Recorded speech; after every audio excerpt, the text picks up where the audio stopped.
online, on the TuneIn app, and on your smart speaker. Play Shock Radio. This is Shock News. It's 10 to 11 and time for your Shock News update on Sunday the 30th of November. This is Alfie Mulcahy. The Chancellor has denied misleading the public about the state of the country's finances ahead of the budget. Rachel Reeves has been accused of lying when she said there was a £20 billion black hole after an official forecast last month revealed a £4 billion surplus. Ms Reeves says that wasn't enough of a cushion to keep the economy on track. She's also defending the two-child benefit cap. Children stuck in bed and breakfast accommodation because their parents can't afford the rent. We've got kids going to school hungry because parents are making choices between heating the home and putting food on the table. And I am not willing to just stand by knowing that there's something that I can do about it as Chancellor. Shock News Update. Scotland's First Minister has criticised the UK government's proposals to house asylum seekers at an army base in the Highlands. These plans were put together on the back of an envelope.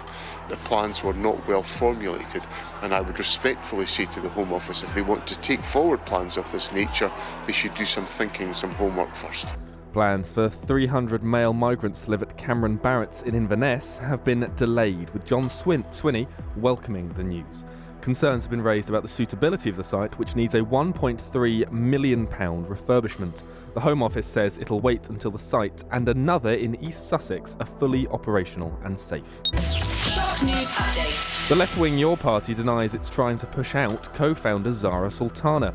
The MP boycotted day one of the fledgling organisation's conference in protest at some members being expelled. They were thrown out, apparently, for belonging to other parties. One of them, Lewis Nilsson, says the party has missed an opportunity. We need a new left, in my view, and I think 800,000 people supported that call for a new left. I think it's a shame that the organisers have decided to target socialists like me rather than uniting against the real enemy. Zara Sultana is expected to address delegates in Liverpool today, and the party's formal name will be announced. Shock News Update. Also today, and in Manchester, detectives have been given more time to question a man over the synagogue attack. The 31-year-old who was arrested at Manchester Airport 3 days ago can now be held until Thursday. He was detained on suspicion of the commission, preparation and instigation of acts of terrorism. 2 worshippers were killed in Crumpsall last month on Judaism's holiest day. A man has been left with life-threatening injuries and another has been taken to hospital following an incident in Altrincham in Greater Manchester. A third man has been arrested and remains in custody. Councils across the country will be given more cash to fill potholes if they're transparent about what they're doing to tackle the issue. £7.3 billion has been set aside to repair England's roads. And now with all the morning's sports news, here's Colin Beasley. A high-scoring day of Premier League action saw Manchester City hit a stoppage-time winner as they beat strugglers Leeds 3-2. Sunderland won by the same score as they fought from 2-0 down to overcome Bournemouth and climb into the Champions League places. They're 3 points ahead of Brentford, who eased past second from bottom Burnley 3-1, while Newcastle hammered Everton 4-1. Tottenham's woeful home form continued with a 2-1 defeat to Fulham. Arsenal will restore their 7-point advantage at the Summit with victory away at London rivals Chelsea today. Hearts dropped points once again as the Scottish Premiership leaders' faltering form continued. They were held 0-0 at Motherwell, but the draw stretches their advantage at the Summit to 5 points. Celtic will hope to narrow the gap when they visit Hibs today in what's expected to be interim boss Martin O'Neill's final game in charge. Rangers can go third with victory over Falkirk at Ibrox, while Aberdeen go to Livingston. England manager Serena Wigman's defended her decision not to give some new players a chance during their 8-0 thrashing of China in their first game at Wembley since winning the Women's Euros. Georgia Stanway, Beth Mead, Lauren Hemp, Ella Toone and Alessia Russo got the goals. Wigman brought on 3 more members of the tournament-winning squad from the summer at half-time. She says that was enough. Some players are just coming into the squad and they're really finding their feet. And other players have played for us and do a really good job and they're competing for starting positions. And that's how I look at the game. And I think changing more than 3 players, I didn't want to do that. The Formula One world title could be decided at the Qatar Grand Prix today. Britain's Lando Norris will be crowned champion if he wins the race, but will have to come from second on the grid behind McLaren teammate Oscar Piastri, with fellow rival Max Verstappen qualifying third for Red Bull. Wales ended one of their worst years with a record home defeat to Rugby Union World Champion South Africa in Cardiff. They were battered 73-0 by the Springboks, who scored 11 tries, with the hosts suffering a second nilling of 2025. And Bangladesh have taken their T20 series against Ireland's cricketers to the wire by winning a tight second game by 4 wickets.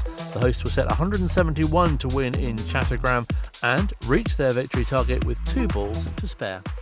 Thank you, Colin. Shock News Update. Let's have a look at the stories making the front pages this morning then. The Mail has a poll suggesting most readers think Rachel Reeves should resign after she was accused of lying about the state of the economy before the budget. The Telegraph reports the Prime Minister knew about forecasts that suggested there was no black hole in the country's finances and accused him of lying. The Times says Sir Keir Starmer is now attempting to rescue the budget by vowing to tackle the cost of living. The Express claims families with 3 children now need to earn £71,000 to bring in as much money as a household living entirely on benefits.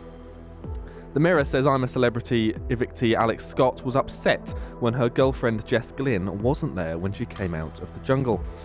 The Star claims a crew of the BBC's gang drama This City Is Ours have been targeted by criminals while filming in Marbella. The Manchester Evening News is leading on a new development in Collyhurst. It'll feature 244 new homes, 100 of which will be affordable.